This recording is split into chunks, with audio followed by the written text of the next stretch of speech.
On va retourner au Carlton de Lille dans quelques minutes. Mais cette question, tout d'abord, ce procès va-t-il influencer le Sénat? L'Assemblée nationale a voté en 2013 le projet de loi de renforcement des moyens de lutte contre le proxénétisme.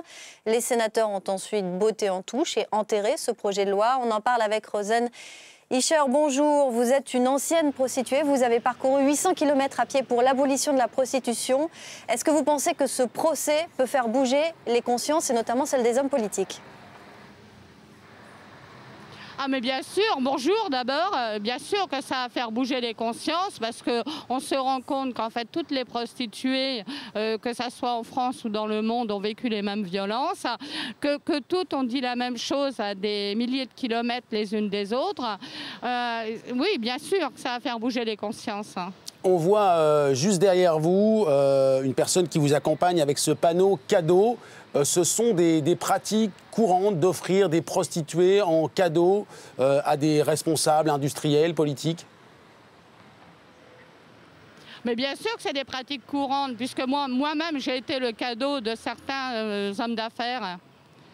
Ça se fait très fréquemment, c'est tout simplement parce que honteux justement. Vous avez été prostituée pendant 22 ans. Quelle est votre réaction quand vous entendez certains hommes à ce procès qui parlent de partie fine, de libertinage? Aucune prostituée n'est libre déjà. La prostitution, ce n'est pas du libertinage, puisque de toute façon, elles sont rémunérées pour des pratiques sexuelles qu'elles n'ont absolument pas envie de subir. Je ne sais pas où on a vu que ça parlait de libertinage.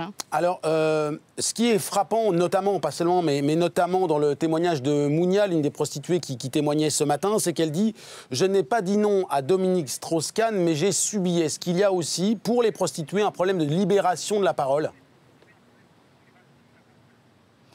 Bah, c'est mon objectif aujourd'hui en tant qu'ancienne prostituée et membre du mouvement des survivantes, c'est de libérer la parole des prostituées, qu'elles aient enfin le droit de dire la vérité, le droit de parler, que ça ne soit plus une honte pour elles, mais quelque chose de subi, qu'elles le vivent comme quelque chose qu'elles ont subi. C'est pas du tout évident de se dévoiler, c'est vrai que c'est honteux d'en parler.